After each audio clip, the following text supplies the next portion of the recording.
Hi అండి, అందరికీ నమస్తే. వెల్కమ్ టు యూట్యూబ్ క్లాసెస్ అండి. ఎస్ఏ సోషల్ కంటెంట్ అండి. ఇది ఇంటర్ క్లాసెస్ అండి మొత్తం కూడాను. సో ఇంటర్మీడియట్ ఇది ఫస్ట్ ఇయర్ పాలిటీ అండి. అదేవిధంగా ఇంటర్మీడియట్ ఫస్ట్ ఇయర్ చరిత్ర అండి, ఫస్ట్ ఇయర్ ఎకనామిక్స్ అండి, సెకండ్ ఇయర్ కూడా ఉన్నాయండి. మొత్తం తెలుగు అకాడమీ బుక్స్ అండి ఇవన్నీ కూడాను. సో ఏంటంటే లింకప్ టాపిక్స్ మాత్రమే కాకుండా ఒకసారి టెక్స్ట్ బుక్ కూడా రీడ్ చేస్తే మనకి ఇంకా ఈజీగా అర్థమవుతుందండి. అంటే ప్రజెంట్ డేస్లో ఎగ్జామినర్ ఏ విధంగా ఇస్తున్న క్వశ్చన్స్ అంటే మొత్తం మనకి పిల్లలకి ఏ విధంగా అయితే ఎక్స్ప్లెయిన్ చేసే విధానంనే ఆయన ఏం చేస్తుందంటే క్వశ్చన్ రూపంలో ఇవ్వడం జరుగుతుంది. సో ఓరియంటేషన్ అనేది మొత్తం క్వశ్చన్ రూపంలో ఉంటుంది. మనం ఏం చేస్తున్నాం, పాయింట్ టు పాయింట్ రావడం అనేది పోయిందండి నాకు తెలిసి. మీరు మొన్న టెట్ ఎగ్జామ్ కూడా చూడొచ్చు. దాదాపుగా 28 క్వశ్చన్స్ 25 క్వశ్చన్స్ ఇంటర్ నుంచే ఇచ్చేసిండు. సో అంటే క్వశ్చన్స్ అడిగే విధానం అనేది మారుతుందండి. నేను ఇది ఇంపార్టెంట్ పర్టికులర్ లింకప్ టాపిక్స్ ఇదే అని చెప్తాను. కాకపోతే ఏంటంటే మొత్తం ఒకసారి సిలబస్ రివిజన్ చేస్తే ఇంకొంచెం బెటర్గా ఉంటుందని నేను అనుకుంటున్నానండి. ఎందుకంటే ఇంటర్మీడియట్ లింకప్ టాపిక్స్ అన్నాడు. సో ఫస్ట్ ఇయర్ ఎకనామిక్స్ మొత్తం చూసుకుంటే కూడా డిఎస్సి సిలబస్లో ఏదైతే ఉందో ఆల్మోస్ట్ 70-60% మొత్తం కూడా ఫస్ట్ ఇయర్ ఎకనామిక్స్ నుంచే ఉందండి. ఎకనామిక్స్ పరంగా తీసుకుంటే నాకు తెలిసి డిమాండ్ గురించి ఈ విధంగా మొత్తం ఉందండి. సో అందుకని నేను ఏం చేస్తున్నా అంటే పాలిటీలో స్టార్ట్ చేస్తానండి. సో ఫస్ట్ లెసన్ నుంచి స్టార్ట్ చేస్తాను. సో ఎవరికైతే వీడియో నచ్చుతుందో చూడండి. నేనైతే లింకప్ టాపిక్స్ అని కాకుండా బుక్స్ మొత్తం రీడ్ చేద్దామని అనుకుంటాను లెసన్ వైజ్గా. సో ఇది ఫస్ట్ ఇయర్ పాలిటీ అండి. ఇందులో మొత్తం మనకి వచ్చేసి 12 లెసన్స్ ఉన్నాయండి. ఇదిగోండి, మొత్తం మనకి వచ్చేసి ఇక్కడ 12 లెసన్స్ ఉన్నాయండి. ప్రభుత్వం రకాలు లాస్ట్ 12 లెసన్స్ ఉన్నాయి. సో డైలీ 1 వీడియో చేసిన క్లాస్ పెట్టినా కూడా 12 డేస్లో ఫినిష్ అయిపోతుందండి. సో ఓకేనండి, ఫస్ట్ లెసన్ ఓకేనండి. రాజనీతి శాస్త్రం, అర్థం, స్వభావం, పరిధి. దీని యొక్క ఇంట్రడక్షన్ చూసుకుందామండి. ఫస్ట్ మనం మానవులు తమ ఉనికిని కాపాడుకోవడానికి, ఉత్తమ జీవితాన్ని పొందడానికి సంఘటితమై సమూహంగా జీవిస్తారు. సమూహాలుగా జీవించే క్రమంలో మానవులు అనేక విషయాల పట్ల సద్భావన, సమన్వయం, సమిష్టి ఒప్పందం ఏర్పరచుకొని తమ మధ్య ఉత్పన్నమయ్యే వైరుధ్యాలకు, వైషమ్యాలకు పరిష్కార మార్గాలను కనుగొంటారు. సో ఇది అర్థమైంది కదండి. ఈ క్రమంలో మానవ సమూహాలు తమ సమస్యల పరిష్కారానికి కొన్ని నియమ నిబంధనలను, నియంత్రణ పద్ధతులను రూపొందించుకొని తమ మధ్య గల పోటీతత్వాన్ని సమన్వయపరుచుకున్నట్లు చరిత్ర మనకు తెలియజేస్తుంది. ఓకే, సమూహాలుగా ఏర్పడి వాళ్ళ సమస్యలు పరిష్కరించడానికి కొన్ని నియమ నిబంధనలు, నియంత్రణ పద్ధతులను ఉపయోగించాలని తెలుస్తుంది. ఈ నేపథ్యంలో మానవులు ఒక క్రమబద్ధమైన జీవనానికై నిర్మించుకున్న వ్యవస్థే రాజ్యం. సో ఈ నేపథ్యంలో మానవులు ఒక క్రమబద్ధమైన జీవనానికై నిర్మించుకున్న వ్యవస్థే రాజ్యం. రాజ్యం అంటే ఏంటి? ఇప్పుడు మానవుడు క్రమబద్ధమైన జీవనానికై నిర్మించుకున్న వ్యవస్థే రాజ్యం. ఓకేనా అండి. నెక్స్ట్, ఈ రాజ్యం ఏర్పడింది కదండి. ఈ రాజ్యం యొక్క ఆశయాలను, లక్ష్యాలను నెరవేర్చడానికి ఏర్పడిన సంస్థే ప్రభుత్వం. అర్థమైందా అండి. రాజ్యం ఏ విధంగా ఏర్పడింది? మానవుల యొక్క క్రమబద్ధమైన జీవనానికై ఏర్పడింది రాజ్యం. ఓకే, ఈ రాజ్యం యొక్క లక్ష్యాలను, ఆశయాలను నెరవేర్చుకోవడానికి ఏర్పడిన సంస్థే ప్రభుత్వం. నెక్స్ట్, ప్రభుత్వం ప్రజా సమూహాలకు నియమానుసారమైన జీవితాన్ని అందించడానికి రూపొందించిన నియంత్రణ ప్రక్రియలే శాసనాలు లేదా చట్టాలు. శాసనాలు, చట్టాలు అంటే ఏంటంటే ఇప్పుడు ఇక్కడ ప్రభుత్వం ప్రజా సమూహాలకు నియమానుసారమైన జీవితాన్ని అందించడానికి రూపొందించిన నియంత్రణ ప్రక్రియలే శాసనాలు లేదా చట్టాలు. ఓకేనా అండి. 3 పాయింట్లు అండి ఇక్కడ. రాజ్యం వచ్చింది, ప్రభుత్వం వచ్చింది, శాసనాలు చట్టాలు అంటే ఏంటో కూడా వచ్చింది. ఓకేనా. నెక్స్ట్ ఇంకోటి ఉంది, రాజకీయాల గురించి. వ్యక్తుల నియమబద్ధమైన రాజకీయ జీవితంలోని మంచి చెడులను రాజకీయాలు అంటారు. ఓకేనా అండి, క్లియరా? రాజ్యం, ప్రభుత్వం, వాటి విధానాలు, రాజకీయాలు వీటన్నింటినీ రాజకీయ దృక్కోణంలో అధ్యయనం చేసే శాస్త్రమే రాజనీతి శాస్త్రం. ఇక్కడండి రాజ్యం, ప్రభుత్వం, వాటి విధానాలు, రాజకీయాలు వీటన్నింటినీ రాజకీయ దృక్కోణంలో అధ్యయనం చేసే శాస్త్రమే రాజనీతి శాస్త్రం. ఇక్కడ వరకు అర్థమైంది కదండి. రాజనీతి శాస్త్రం విద్యార్థులుగా మనం ఒక ముఖ్య విషయాన్ని గుర్తించాలి. అదేమంటే రాజకీయాలను, రాజనీతి శాస్త్రాన్ని ఒకే అంశంగాను పర్యాయ పదాలుగాను వాడటం పరిపాటి.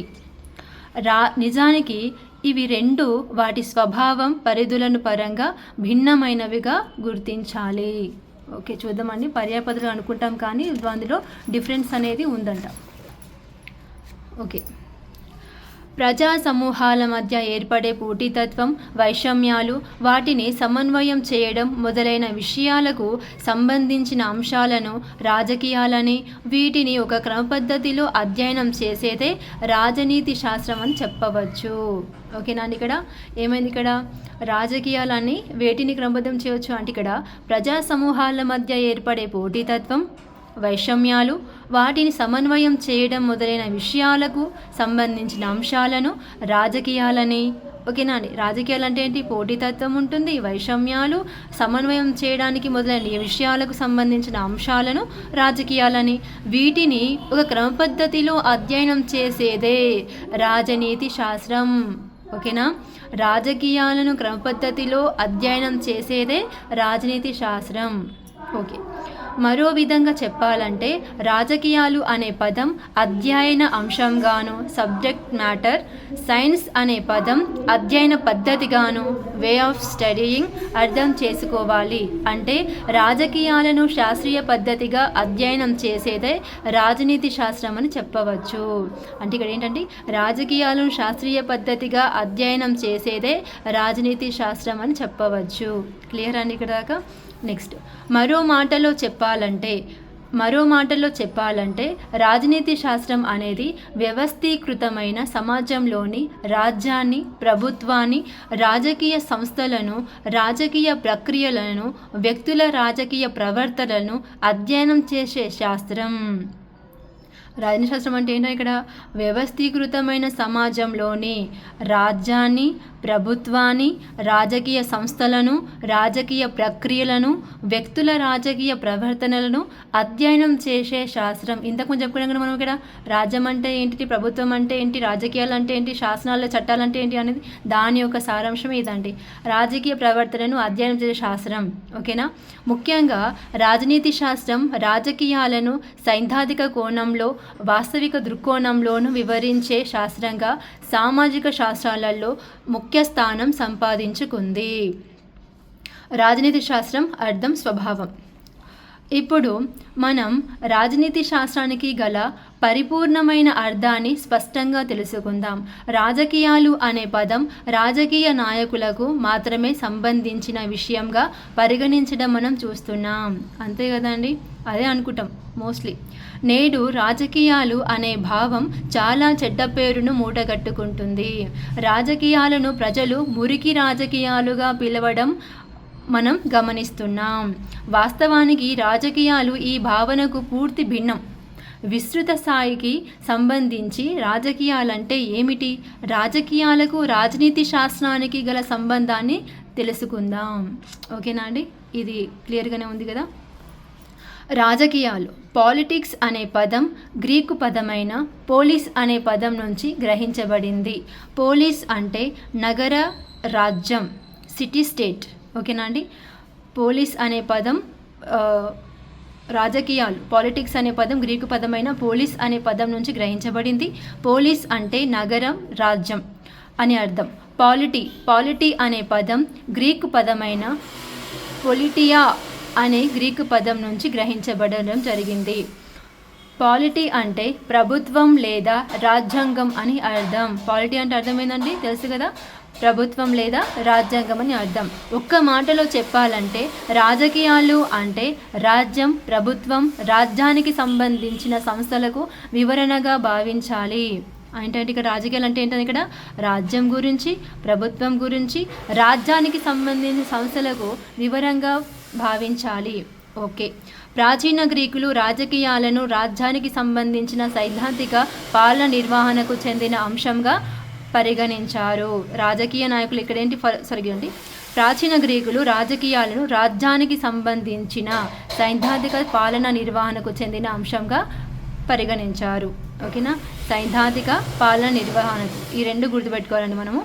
సైద్ధాంతిక పాలన నిర్వహణకు చెందిన అంశంగా ప్రాచీన గ్రీకులు రాజకీయాలకు రాజ్యానికి సంబంధించి సైద్ధాంతిక పాలన నిర్వహణకు చెందిన అంశంగా పరిగణించారు.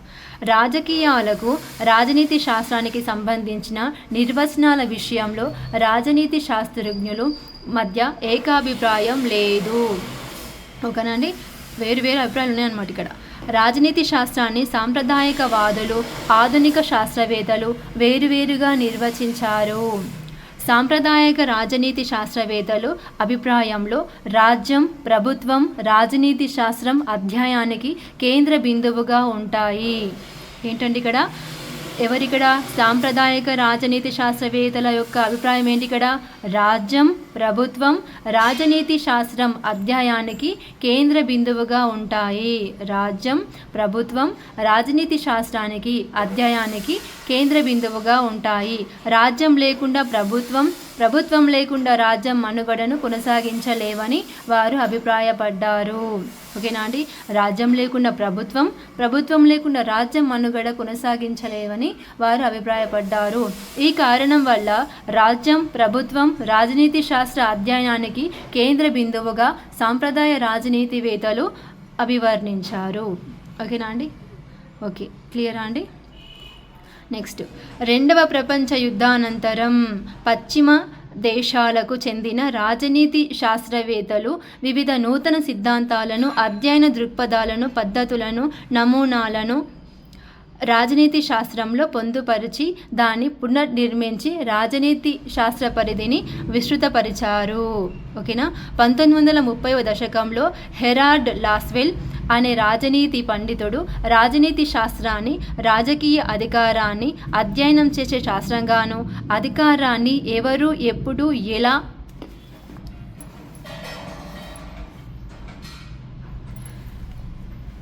హూ, వెన్ అండ్ హౌ చేజిక్కించుకుంటున్నారనే విషయాన్ని ముఖ్య అధ్యయన అంశంగా రాజనీతి శాస్త్రజ్ఞులు ఎంచుకోవాలని నొక్కి వక్కానించాడు. అటు పిమ్మట 2 దశాబ్దాల తరువాత 1950 దశకంలో మరికొంత మంది రాజనీతి పండితులు రాజనీతి శాస్త్రాన్ని విధాన నిర్ణయ శాస్త్రంగా పరిగణించాలనుకున్నారు. ఎట్లా అండి, ఇక్కడ విధాన నిర్ణయ శాస్త్రంగా పరిగణించాలని అనుకున్నారంట. ఎందుకంటే ఎవరు రాజ్యాధికారాన్ని చేజెక్కించుకుంటున్నారనే విషయం కంటే ప్రజల సమస్త జీవన రీతులను మెరుగుపరచడానికి రాజ్యం ఎటువంటి విధానాలను రూపొందించి అమలుపరుస్తుందనే అంశం రాజనీతి శాస్త్రం అధ్యయనంగా ఉండాలని వీరు భావించారు. బాగుందండి. ఇక్కడ ప్రజలు సమస్త జీవన రీతులను మెరుగుపరచడానికి రాజ్యం ఎటువంటి విధానాలను రూపొందించి అమలు పరుస్తుందనే అంశం రాజనీతి శాస్త్రం అధ్యయనంగా ఉండాలని వీరు భావించారు. ఓకేనా అండి, ఇప్పుడు జరుగుతుంది ఇలానే ఉంది ఇంచుమించు. ఓకేనా, ఉందా అండి? కామెంట్స్లో చెప్పండి. అందువల్ల రాజనీతి శాస్త్రం విధాన నిర్ణయ శాస్త్రంగా స్థిరీకరించబడిన మానవ సమూహాల రాజకీయ చర్యలను, కార్యకలాపాలను విశ్లేషించేదిగా పరిణతి చెందింది. ఈ క్రమంలో రాజ్యం తీసుకునే విధాన నిర్ణయాల్లో భాగస్వామ్యం కలిగి ఉంటే రాజకీయ పార్టీలు, ప్రభావ వర్గాలు, కార్మిక కర్షక సంఘాలు, ఇతర సంస్థలు, పాలనా యంత్రాంగాలు వాటి పాత్రలను వివరించేదిగా రాజనీతి శాస్త్రం అభివృద్ధి చెందింది. రాజనీతి శాస్త్రాన్ని విశాల దృక్పథంలో చూసినట్లయితే మనకు 2 అధ్యయన కోణాలు కనబడతాయి. 1 సాంప్రదాయక కోణాలు, 2 ఆధునిక కోణాలు. సాంప్రదాయక కోణంలో రాజనీతి శాస్త్రాన్ని చూసినట్లయితే అది సాంప్రదాయవాదాలను సాంప్రదాయాలను, విలువలను అధ్యయనం చేయడానికి, అదేవిధంగా స్వేచ్ఛ, సమానత్వం, న్యాయం వంటి భావాలను, కొన్ని సాంప్రదాయక సిద్ధాంతాలను వివరించడానికి అధిక ప్రాధాన్యతనిస్తుంది. ఏందండి ఇక్కడ? సాంప్రదాయాలను, విలువలను అధ్యయనం చేయడానికి, అదేవిధంగా స్వేచ్ఛ, సమానత్వం, న్యాయం వంటి భావాలను, కొన్ని సాంప్రదాయక సిద్ధాంతాలను వివరించడానికి అధిక ప్రాధాన్యత ఇస్తుంది రాజనీతి శాస్త్రం. ఆధునిక కోణంలో చూసినట్లయితే ఇది సాంప్రదాయక కోణం. నెక్స్ట్ ఏంటి ఇక్కడ? సాంప్రదాయ కోణం అంటే ఇది, ఆధునిక కోణం అంటే నెక్స్ట్. ఆధునిక కోణంలో చూసినట్లయితే భౌతిక పరిస్థితులకు, వాస్తవిక అంశాలకు, వ్యక్తుల రాజకీయ ప్రవర్తనకు, రాజ్యం, ప్రభుత్వం రూపొందించే విధానాలకు, సమాజంలో సంభవించే సాంఘిక ఉద్యమాలను అధ్యయనం చేయడానికి అధిక ప్రాధాన్యతనిస్తుంది. ఏంటని ఇక్కడ ఆధునిక దాంట్లో ఏముంది ఇక్కడ చెప్పాలంటే, భౌతిక పరిస్థితులకు, వాస్తవిక అంశాలకు, వ్యక్తుల రాజకీయ ప్రవర్తనకు, రాజ్యం, ప్రభుత్వం రూపొందించే విధానాలకు, సమాజంలో సంభవించే సాంఘిక ఉద్యమాలను అధ్యయనం చేయడమే అధిక ప్రాధాన్యతనిస్తుంది. ఓకేనా అండి? అర్థమైందా? వాస్తవంగా జరిగే అంశాలకు, వ్యక్తుల రాజకీయ ప్రవర్తనను, ఇప్పుడు రాజకీయ నాయకులు ఏ విధంగా ప్రవర్తిస్తారు అనేది, ప్రవర్తనను, వాస్తవిక అంశాలు, అదేవిధంగా భౌతిక పరిస్థితులు ఏ విధంగా ఉన్నాయి, రాజ్యం, ప్రభుత్వం రూపొందించే విధానాలు ఏంటి, సమాజానికి ఏ విధంగా ఉపయోగపడుతున్నాయి, సాంఘిక ఉద్యమాలు ఏంటివి అనేవన్నిటి కూడా ఆధునిక కోణంలో అధ్యయనం చేయడం జరుగుతుంది. సాంప్రదాయంలో ఏమున్నాయి ఇక్కడ? సాంప్రదాయాలను, విలువలను అధ్యయనం చేయడానికి, అదేవిధంగా స్వేచ్ఛ, సమానత్వం, న్యాయం వంటి వాటి ఏమో సాంప్రదాయ కోణాలు. ఆధునిక కోణాలు ఏంటి ఇక్కడ?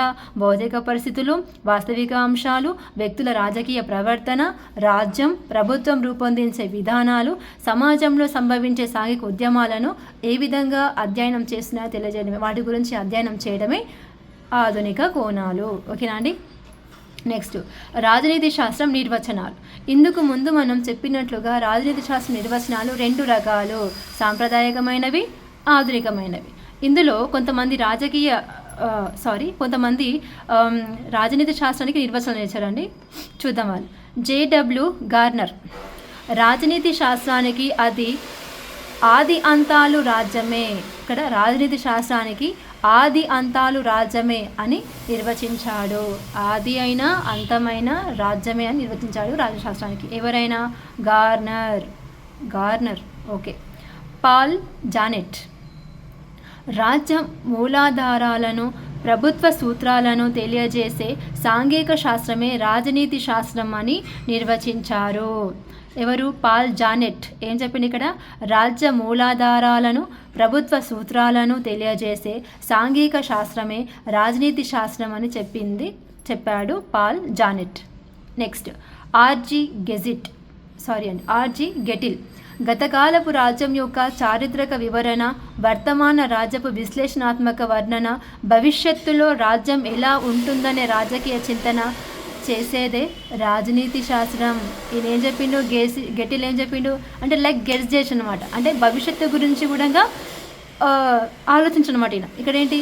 గతకాలపు రాజ్యం యొక్క చారిత్రక వివరణ, గతకాలంలో ఏ విధంగా ఉంది అనే వివరణ, వర్తమాన రాజ్యపు విశ్లేషణాత్మక వర్ణన అంటే ప్రస్తుతం ఏ విధంగా ఉంది రాజకీయం అనేది, నెక్స్ట్ భవిష్యత్తులో రాజ్యం ఎలా ఉంటుందో రాజకీయ చింతన చేసేదే రాజనీతి శాస్త్రం. ఇది బాగుందండి, గెస్ చేసింది గెటిల్. హెరాల్డ్ లాస్వెల్ కాంప్లాన్ అధికారం ఎలా నిర్మించబడుతుంది, ఎలా పంపిణీ చేయబడుతుందో అనుభవపూర్వకంగా వివరించేదే రాజనీతి శాస్త్రంగా నిర్వచించారు. ఓకేనా అండి? ఇక్కడ అధికారం ఎలా నిర్మించబడుతుంది, ఎలా పంపిణీ చేయబడుతుందో అనుభవపూర్వకంగా వివరించేదే రాజనీతి శాస్త్రం. నెక్స్ట్ రాబర్ట్ థాల్ అధికారాన్ని, శక్తిని, వాటి ప్రభావాన్ని శాస్త్రీయంగా అధ్యయనం చేసేదే రాజనీతి శాస్త్రం అని నిర్వచించాడు. ఏంటి ఇక్కడ? రాబర్ట్ థాల్ ఏం చెప్పాడు ఇక్కడ? అధికారాన్ని, శక్తిని, వాటి ప్రభావాన్ని శాస్త్రీయంగా అధ్యయనం చేసేదే రాజనీతి శాస్త్రం అని నిర్వహించాడు. ఓకేనా అండి? నెక్స్ట్ డేవిడ్ ఈస్టన్ అధికారంతో కూడిన వివిధ చర్యల పద్ధతుల ద్వారా సమాజానికి మార్గనిర్దేశం చేసే నియంత్రణ విధానాలను తెలియజేసేదే రాజనీతి శాస్త్రంగా నిర్వచించాడు. ఏంటి ఇక్కడ? అధికారంతో కూడిన చర్యలు, పద్ధతుల ద్వారా సమాజానికి మార్గనిర్దేశం చేసే నియంత్రణ విధానాలను తెలియజేసేదే రాజనీతి శాస్త్రం నిర్వచించాడు.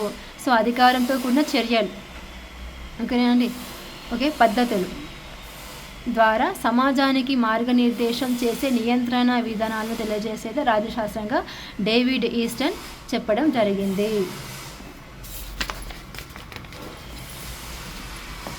నెక్స్ట్, రాజనీతి శాస్త్ర పరిణామ క్రమం. రాజనీతి శాస్త్రం యొక్క పరిణామ క్రమం. రాజకీయాలను గురించి అధ్యయనం ప్రాచీన గ్రీకు సమాజాలలో ప్రారంభమైంది. ఓకేనా అండి? ఇక్కడ రాజకీయాలను గురించి అధ్యయనం అనేది ఎప్పుడు స్టార్ట్ అయిందండి? ప్రాచీన గ్రీకు సమాజాలలో ప్రారంభమైంది. ఓకేనా? సోక్రటిస్, ప్లేటో, అరిస్టాటిల్ వంటి గ్రీకు తాత్వికులు వారి కాలం నాటి సమాజాలలోని రాజకీయాలను గురించి చింతన చేశారు.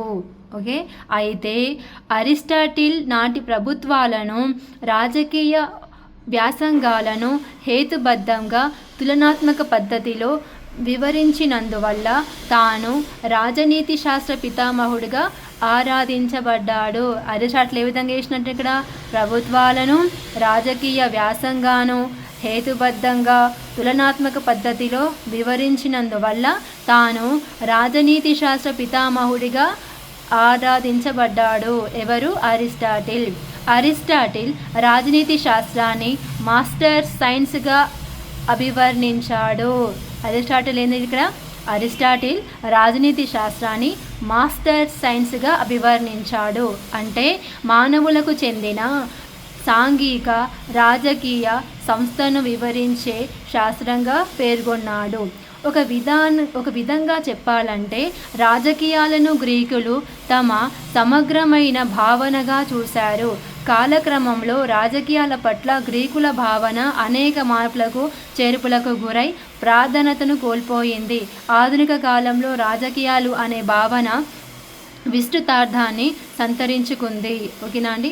ఒక మాట చెప్పాలంటే ఇక్కడ రాజకీయాలను గ్రీకులు ఒక సమగ్రమైన భావనగా చూశారు. కాలక్రమంలో రాజకీయాల పట్ల గ్రీకుల భావన అనేక మార్పులు చేర్పులకు గురైందనమాట. ఓకేనా?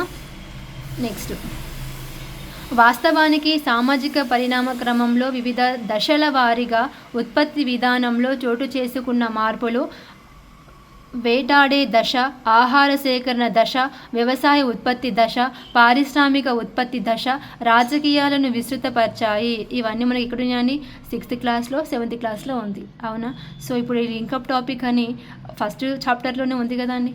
సో ఇంపార్టెంట్ లింకప్ టాపిక్స్ అని ఎట్లా పోతామని చెప్పండి. ఇప్పుడు దీని ఎగ్జాంపుల్ ఏమి వచ్చాయినా వాస్తవానికి ఇక్కడ ఏముంది? సామాజిక పరిణామ క్రమంలో వివిధ దశల వారీగా ఉత్పత్తి విధానంలో చోటు చేసుకున్న మార్పులు రాజకీయాల విస్తృతపరిచాయి. ఆ మార్పులు ఏంటి? ఇక్కడ ఉత్పత్తి విధానంలో చోటు చేసుకున్న మార్పులు అని కింద ఆప్షన్స్ ఇస్తాడు. సో ఇందులో ఏ ఒక్కటి చేయకపోయినా తప్పే పోతుంది. అర్థమవుతుందా? వేటాడే దశ, ఆహార సేకరణ దశ, ఓకే, అదేవిధంగా వ్యవసాయ ఉత్పత్తి దశ, నెక్స్ట్ పారిశ్రామిక ఉత్పత్తి దశ, ఇవన్నీ కూడా ఉన్నాయి కదా అండి. వీటిని రాజకీయాలను విస్తృతపరిచాయి. ఓకేనా? నెక్స్ట్, వ్యక్తుల చర్యలను సాంఘిక, ఆర్థిక, రాజకీయ రంగాలకు చెందినవిగా వివరించబడ్డాయి. ఈ నేపథ్యంలో రాజనీతి శాస్త్రం వ్యక్తుల రాజకీయ చర్యలకు సంబంధించిన రాజ్యం, ప్రభుత్వం లాంటి సంస్థలను వివరించే శాస్త్రంగా వృద్ధి చెందింది. ఈ విధంగా రాజ్య పరిణామ క్రమం, దాని విధులు, ప్రభుత్వం దాని నిర్మాణం, విధులు వంటివి రాజనీతి శాస్త్రం అధ్యయనం అంశాలుగా పరిగణించవచ్చు. అంశాలు ఏంటంటే ఇక్కడ ఇప్పుడు రాజ్య పరిణామ క్రమం, ఏ విధంగా రాజ్యం అనేది పరిణామం చెందింది, దాని యొక్క క్రమం, తర్వాత దాని యొక్క విధులు, ప్రభుత్వం దాని నిర్మాణం, ప్రభుత్వం ఏ విధంగా నిర్మాణం జరిగింది, దాని యొక్క విధులేంటి అనేదే రాజనీతి శాస్త్రం అధ్యయన అంశాలుగా పరిగణించబడ్డాయి. ఓకేనా అండి? సో రేపు పార్ట్ 2 కంటిన్యూ చేస్తానండి. ఇక్కడ సౌండ్ కొంచెం షాప్ నుంచి ఎక్కువ వస్తుంది. పార్ట్ 2 కంటిన్యూ చేస్తాను. ప్లీజ్ ఎవరికైతే వీడియో నచ్చిందో లైక్ చేయండి, షేర్ చేయండి, సబ్స్క్రైబ్ చేసుకోండి. మీకు ఒకవేళ అంత యూస్ఫుల్ లేకపోయినా కూడా మీకు తెలిసిన వాళ్ళకి ఎవరికో ఒకరు యూజ్ అవుతుంది అనుకుంటే ప్లీజ్ ఈ వీడియోని షేర్ చేయండి. ఎందుకంటే చాలామంది హౌస్ వైఫ్స్ ఉంటారు ప్రిపేర్ అయ్యే వాళ్ళు, అదేవిధంగా పార్ట్ టైం జాబ్ చేసిన వాళ్ళు ఉంటారు. సో లింకప్ టాపిక్స్ ఇంటర్ అందరూ ఫాలో కాకపోవచ్చు అండి. ఇంటర్ బుక్స్ మాత్రమే పెడదామని డిసైడ్ అయినాను. సో వీటితో పాటు సోషల్ మెథడాలజీ, పిఐఈ, అదేవిధంగా మీరు కావాలి అనుకుంటే 9th క్లాస్ పార్ట్ బి నుంచి స్టార్ట్ చేస్తాను. 9th క్లాస్ 10th క్లాస్ కూడా స్టార్ట్ చేస్తాను పార్ట్ బి నుంచి. 9th క్లాస్ పార్ట్ బి అనేది చాలా చాలా ఇంపార్టెంట్ అండి. వరల్డ్ జాగ్రఫీ, వరల్డ్ హిస్టరీ ఉంటుంది మొత్తం అందులో. సో అది ఒక్కసారి మీకు స్టోరీ లాగా అర్థమైతే మీరు అక్కడ నుంచి మళ్ళీ ఒకసారి రివిజన్ చేసుకుంటే ఈజీగా అర్థమవుతుందండి. పెద్ద చాప్టర్ అది 11 or 12 పేజెస్ ఉన్నాయి అది ఒక్కొక్క చాప్టరు. కొన్ని చాప్టర్స్ 8 పేజెస్ వరకు ఉంటాయి. సో చాలా బాగుంటుందండి. సో ఆ 9th 10th చెప్పమంటే కూడా చెప్తాను. సో ఫస్ట్ ఇంటర్ అయితే ఫినిష్ చేసుకుందామండి. ఎందుకంటే ఆల్రెడీ కానిస్టేబుల్ నోటిఫికేషన్ స్టార్ట్ అయిపోయింది. 2027లో నోటిఫికేషన్ వస్తుందంటున్నారు డిఎస్సి కూడా. కానీ సమయం చూసుకుంటే ఆల్రెడీ ఆగస్టు స్టార్ట్ అయిపోయిందండి. నెక్స్ట్ నుంచే 1 డే డిఫరెంట్ ఉందంతే. సో అందుకనే ఇప్పటి నుంచి మనం ఒక రివిజన్ చేయాలి అంటే ఫస్ట్ మనం సిలబస్ని ఒకసారి రీడ్ చేయాలి, దాన్ని కంప్లీట్ చేయాలి. సిలబస్ని కంప్లీట్ చేసినాకనే మనకి రివిజన్ ఈజీ అవుతుంది. అందుకనే అండి కంప్లీట్గా మీకు ఇంటర్ క్లాసెస్ ఇవ్వబడతాయి. అదేవిధంగా సోషల్ మెథడాలజీ, పిఐఈ కూడా ఇవ్వబడుతుంది. వీటితో పాటు మీరు కావాలి అనుకుంటేనే 9th 10th చేస్తానండి. So thank you so much watching this video అండి. Thank you.